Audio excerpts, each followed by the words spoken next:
The dry hills of New Mexico stretched like bone across the horizon, the land silent but for the whisper of wind through brittle grass. For the Apache village that remained, survival had become a daily ritual of sacrifice and endurance. 10 years had passed since raids and disease had stolen their men, leaving behind only widows and children. The women carried the burdens of hunters and guardians alike. Their hands blistered from setting snares, their backs bent from gathering wood, their eyes hollow from sleepless nights of guarding the fires against prowling wolves and prowling men. The weight of silence where men once laughed hung over them, like a ghost that would not leave. Each day was a battle against the emptiness of the valley. The children grew up never knowing their fathers, asking questions the mothers struggled to answer. The older women told stories around the fire of brave, warriors who had fought and died, their voices carrying a strength they no longer felt inside. When the nights grew long, their prayers rose into the dark skies, calling for a protector, a sign, something to prove the spirits had not abandoned them. And yet, the seasons turned, and only hardship answered their cries. Their hope thinned, threadbare as the old blankets that barely warded off the cold desert nights. By autumn, the tribe's food stores were low, and the women hunted farther than ever before. Hunger hollowed their cheeks, and weariness bent their shoulders, but they endured. On one such day, the valley's stillness shifted. From the south, a lone rider appeared, his figure framed by the golden dust of the trail. His hat was pulled. Low, his coat worn thin, his horse gaunt yet steady. He moved with the quiet assurance of someone who had traveled far and seen too much. The women paused their work, children clutched close, suspicion mingling with a flicker of curiosity. In the land where strangers often meant danger, fear hardened their eyes. The cowboy dismounted slowly, careful not to spook them. His boots sank into the dry earth, kicking up powder that clung to the air like memory. His face bore the lines of a man weathered by loss, yet his eyes, deep and steady, softened when he saw the children hiding behind their mothers. He did not raise his voice or his hand. Instead, he simply stood, hat held respectfully against his chest.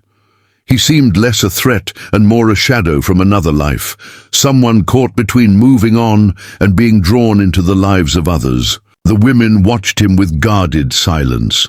In the stillness, one of the eldest stepped forward, her hair streaked with silver, her expression unyielding. She spoke in a tongue heavy with suspicion, demanding to know why he had come, what he sought. In a valley already bled dry, the cowboy did not answer with grand words. He glanced at the children, then at the thin stores of food stacked near the lodges, then back at her. His reply was plain and quiet. "I saw the smoke of your fires. I thought perhaps you could use a hand." His words carried no promise, no demand, only a simple truth that unsettled and softened them at once. Still, the weight of a decade of pain made them wary. Many had seen men take more than they gave, and the memory of betrayal ran deep. But there was something in his tone, something that did not ring of conquest or pity, but of recognition. Perhaps he too bore the ache of loss. The widows studied him carefully. He stood alone, no army at his back, no greed in his eyes. His horse trembled with exhaustion, proof that this was not a man come to plunder, but one who had given nearly all to get here. The silence between them stretched long. The children, less bound by bitterness, were the first to move. One small boy, barefoot and dirt-streaked, stepped out from behind his mother's skirts. He stared at the cowboy, then at the tired horse, and held out a small piece of dried meat. The cowboy knelt to take it, his voice low as he thanked the boy. That simple act, unspoken and honest, broke through walls that even words could not. The women exchanged glances, uncertain but unable to deny the quiet shift in the air. For the first time in years, the valley felt touched by something other than despair. That evening, as the fires lit against the coming cold, the cowboy remained outside their circle. He did not press himself into their lives, nor did he turn to leave. Instead, he worked beside them, mending a broken fence, fetching water from the stream, splitting wood until his hands bled. The women watched warily, expecting him to tire and demand reward, but he asked for nothing. When the youngest of the children grew restless, he whittled a small toy from a branch, his calloused fingers surprisingly gentle. Laughter rose from the child's lips, a sound so rare in the camp that it startled even the mothers. The stars came out sharp and bright, blanketing the desert sky. The cowboy sat apart, sharpening his knife by the firelight, while the women whispered among themselves. Was he truly what he seemed? A drifter could be danger or salvation, yet deep in their hearts something stirred, something long buried beneath grief and labor. For 10 years they had prayed for a sign, for help, for a hand to ease their burden. Perhaps this weary man was no accident. Perhaps he was the answer the spirits had sent. Suspicion still lingered, but alongside it bloomed a fragile seed of hope. The girl who had spoken least that day, no more than 16, whispered softly to her mother as they lay beneath their blankets.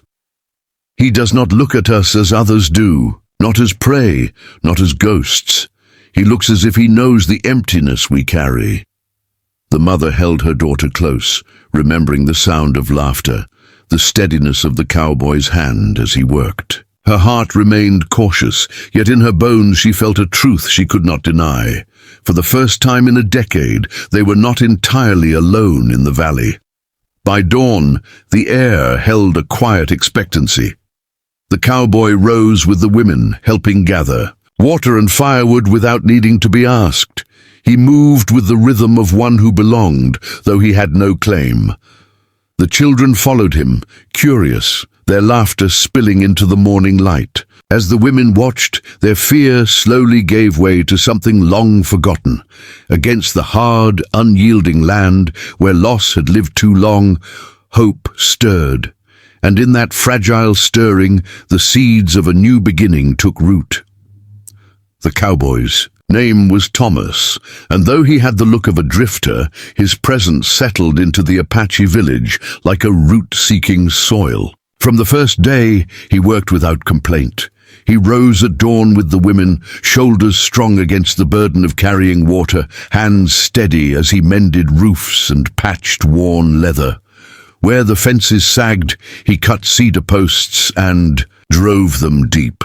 Where the stores were bare, he went into the hills and hunted, bringing back deer or rabbits so the children might eat more than scraps.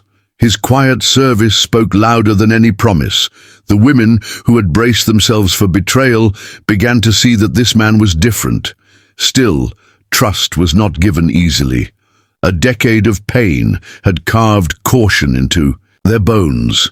Some whispered that he was too good to be true, that perhaps he hid an ambition or a plan. Yet Thomas asked for nothing, neither food nor comfort, not even company. At night, when the fires burned low, he sat apart, sharpening his knife or oiling his rifle. His eyes scanned the horizon, as if searching for ghosts, and when the sound of coyotes drew close, he rose silently and kept watch until dawn. The women began to sleep more soundly, for the first time in years, knowing someone stood between them. And the shadows, that small mercy was not lost on them. The children were the first to embrace him fully. They followed him into the fields, watched wide-eyed as he taught them to tie knots or carve whistles from branches. His hands were scarred and calloused, yet patient as he guided theirs. When laughter bubbled from the little ones, it spread, like wildfire, echoing through the lodges and stirring something long dormant in the hearts of their mothers. They had almost forgotten what it was to hear such joy. Around the fires, stories grew. The eldest women spoke of fate, of how sometimes the spirits answered in ways unexpected. They said perhaps this cowboy had not come by chance. One night, as the stars spread thick across the desert sky, the women gathered close to the fire, while Thomas sat quietly mending a bridle. They spoke of the past, the raids that had taken, their men, the sickness that had carried away the strong, the sorrow that had become their companion. Then their words shifted to the present. They noted how food no longer vanished so quickly, how the fences held against the wind, how no raider had dared approach since Thomas's arrival. Their voices softened as they admitted what none dared to say aloud before. The silence of 10 years had finally been broken. They looked toward him not as a stranger, but as the answer to prayers whispered under cold skies. Thomas himself was slower to accept what he meant to them. He had carried loneliness like a second skin, worn down by years of wandering without home or kin. He knew grief well, though he rarely spoke of it. When he looked at the women, their faces carved by hardship yet resilient, he saw reflections of his own loss. When he watched the children, their eyes bright with wonder despite hunger and fear, he felt something stir inside him that he thought long buried. He had not come seeking a place, but the valley pulled at him, and in their need he found a purpose his own wandering life had lacked. Danger, however, was never far on the frontier. One evening, as the fires flickered low, Thomas noticed movement. On the ridges, his instincts sharpened, and he loaded his rifle. Within hours, a group of outlaws descended, drawn by rumor of a defenseless village. They came with laughter on their lips and greed in their eyes. But they had not counted on the lone cowboy. Thomas stood firm, rifle in hand, his silhouette outlined against the flames. The women gathered the children behind him as shots cracked across the valley. Thomas moved with precision, each bullet finding its mark, each step steady. The outlaws, expecting easy prey, met a storm instead. By dawn, they were gone, leaving only silence and the smell of gunpowder behind. In the aftermath, the women gathered around Thomas, their gratitude unspoken but heavy in their eyes. He had not only defended them, he had restored their dignity. No longer were they victims waiting for ruin. With him, they stood as a people once more. That night, the fires burned brighter, and the songs of the elders rose into the sky. Children danced barefoot in the dust, laughter ringing like bells. Thomas, sitting apart as always, was pulled into the circle by the women themselves. They pressed food into his hands, draped a blanket across his shoulders, and for the first time treated him not as a guest, but as kin. As the days turned into weeks, change settled deep into the heart of the valley. The women, once bent by the weight of survival, began to walk taller, their eyes lifted to horizons rather than fixed. On the ground, the children grew bolder, venturing farther under Thomas's watchful eye, learning skills that would keep them safe long after. Together, they rebuilt the village, not just in fences and stores, but in spirit. The air no longer carried only the echo of sorrow, but the murmur of new beginnings. And in the midst of it all, Thomas's place was no longer questioned. He belonged. As surely as the mountains belonged to the earth, there were whispers among the tribe that the spirits had answered their decade of silence with a man of flesh and bone. Some believed Thomas was sent by ancestors who had not forgotten them. Others simply called him a blessing. For Thomas, it was simpler. Around those fires, watching the women laugh and the children play, he realized he had found something he thought forever lost: a family. They needed him, yes, but he needed them more. The loneliness that once haunted him like a shadow faded, replaced by a steady warmth. He had wandered far, searching for a reason to keep standing. Here in the valley, he found it. One evening, as the sunset bled red across the hills, Thomas stood at the edge of the village, watching the smoke of the fires curl upward. Beside him, one of the elder women spoke softly.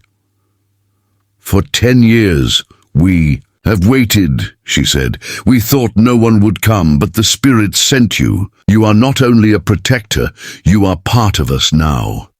Thomas swallowed hard, unable to find words. For a man who had drifted so long, belonging was both gift and burden. Yet in his heart, he knew it was true. He had not saved them. They had saved him. And so the valley endured, no longer silent but alive with hope. The widows no longer felt like widows, the children no longer fatherless. Where once there was despair, there was now laughter, firelight, and the steady figure of a cowboy who had chosen to stay. 10 years of silence had ended with one man's arrival, but what he gave them was more than survival. It was the promise of a future. And under the endless skies of New Mexico, Thomas found his own salvation, standing unbroken, not as a wanderer, but as the heart of a family.